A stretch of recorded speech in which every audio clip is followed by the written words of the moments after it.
June 10, 2009. A Wednesday in Washington, D.C., the city alive with its usual rhythm. Inside the United States Holocaust Memorial Museum, visitors moved quietly, reflecting on history. But that afternoon, history was about to repeat itself in the most horrifying way. An elderly man with a rifle approached the entrance, James von Brunn, 88 years old, driven by decades of hate. Without warning, he opened fire. Security officer Stephen Tyrone Johns stood between von Brunn and the innocent. Officer Johns acted instantly, confronting the gunman. Shots rang out, echoing through the museum's halls. Panic erupted. Visitors scrambled for cover. The sanctity of the museum shattered. Officer Johns was struck, but his bravery and that of his colleagues stopped von Brunn from inflicting more harm. As von Brunn lay wounded, he shouted a chilling confession, "You killed my people!" His words revealed a mind poisoned by hate, echoing the very ideologies the museum exists to expose. The attack was over in moments, but its impact would last for years. Officer Johns died a hero, sacrificing himself to protect others. The museum, a place of remembrance, became a crime scene, a stark reminder that hate endures. The nation was left to grapple with the meaning of this violence. How could such darkness breach a place dedicated to memory and learning? The answer lay not just in the act, but in the man behind it. The echoes of gunfire forced a reckoning with the persistence of extremism. The tragedy would spark questions, investigations, and a renewed call to confront hate. In the aftermath, the museum's mission became more urgent than ever. The world watched, reminded that the past is never as distant as we hope. Just before 1 p.m., the museum was bustling with visitors, school groups, families, individuals. James von Brunn approached the 14th Street entrance, rifle in hand. Officer Stephen Tyrone Johns, stationed at the door, was the first to spot the threat. He opened the door for von Brunn, following protocol, but the danger became clear in an instant. Von Brunn fired. Officer Johns was hit. Chaos erupted. Gunfire echoed. Visitors dove for cover. Staff rushed to evacuate. Fellow officers responded immediately, returning fire and neutralizing von Brunn. The entire exchange lasted seconds, but its consequences were devastating. Officer Johns succumbed to his injuries, his actions saving countless lives. The museum, a sanctuary for memory, was transformed into a scene of terror. Witnesses described disbelief. One moment immersed in history, the next fleeing for their lives.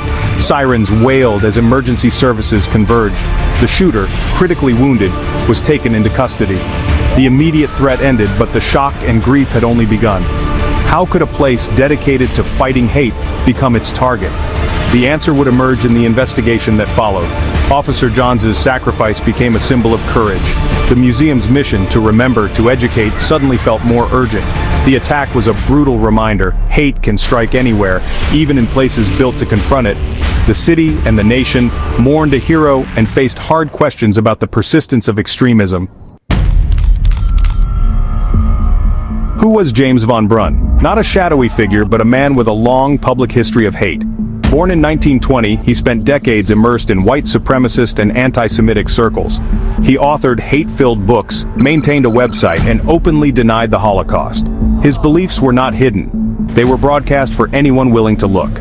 In 1981, he attempted to kidnap Federal Reserve members, convinced of a Jewish conspiracy. He served over 6 years in prison, emerging even more entrenched in his views. The Holocaust Museum, in his mind, was a symbol to attack. His final act was the culmination of a lifetime spent nurturing hate. In the chaos after the shooting, von Brunn's words cut through. "You killed my people." Some reports quoted him linking President Obama to Jewish conspiracies. These were not words of remorse, but of justification, evidence of a mind warped by bigotry. He saw himself as a victim, lashing out against imagined enemies. For investigators, his confession was crucial, a direct link between ideology and violence. For the public, it was a horrifying confirmation that hate had motivated the attack. The museum, dedicated to exposing the dangers of such beliefs, had become a target. The affidavit captured this moment, a testament to the darkness that breached its doors. The confession left no doubt this was a hate crime, born of extremist conviction. The nation was forced to confront the reality that such ideologies still inspire violence. The investigation moved swiftly. FBI, police, and federal agents converged on the museum. Von Brunn's identity and motives were quickly uncovered, thanks to his prolific online presence. His writings praised Hitler, denied the Holocaust, and called for violence. The rifle was recovered. His car searched for further evidence. Charges included murder, firearms violations, and hate crimes. The evidence was overwhelming. Digital footprints, eyewitness accounts, and his own words. Authorities recognized the attack as domestic terrorism. The case was clear, a premeditated act of hate. The investigation's speed reflected the gravity of the crime. The goal justice for Officer Johns and a message that hate would not go unpunished. As von Brunn recovered in custody, prosecutors prepared for a landmark trial. The charges: first-degree murder, firearms offenses, and hate crimes. The evidence was damning. His history, his writings, his actions. The public awaited justice, hoping for answers and accountability, but the trial never came. On January 6, 2010, von Brunn died in prison, aged 89, of natural causes. His death ended the legal process abruptly. For some, it brought closure. For others, it felt like an escape from justice. Officer Johns' family and the nation were left with a sense of unfinished business. The man responsible for so much pain was gone, but the wounds remained. The museum closed briefly to grieve and regroup. Officer John's sacrifice was honored with vigils and tributes. The community rallied, united in sorrow and resolve. Security was tightened. Metal detectors, bag checks, and armed guards became more visible. The attack underscored the need for vigilance, even in places of peace. The museum's mission, to educate against hate, became more vital than ever. Staff and visitors felt the loss, but also a renewed sense of purpose. The tragedy sparked national conversations about security and intolerance. Officer Johns' memory became part of the museum's enduring legacy. The attack did not silence the museum, it strengthened its voice. The shooting's impact rippled far beyond D.C. It was a wake-up call. Hate crimes and domestic extremism were not relics but real threats. The attack forced a national reckoning with the dangers of white supremacist ideology. Security at cultural institutions and synagogues was re-examined. Grants for security upgrades became more urgent. The tragedy highlighted the role of online hate in fueling real-world violence. Von Brunn's digital footprint became a case study in radicalization. The attack spurred debate about internet responsibility and free speech.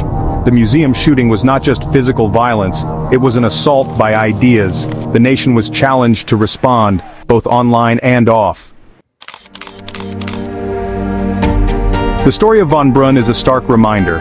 Hate endures, evolving with each generation. His ideology was not new, but part of a long lineage of anti-Semitism and racism. Combating such hate requires more than condemnation. It demands education and vigilance.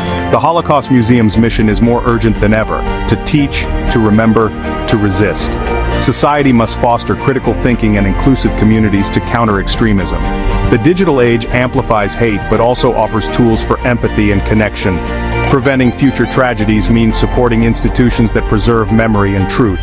Officer Johns' sacrifice is a call to action: reject hate, uphold humanity.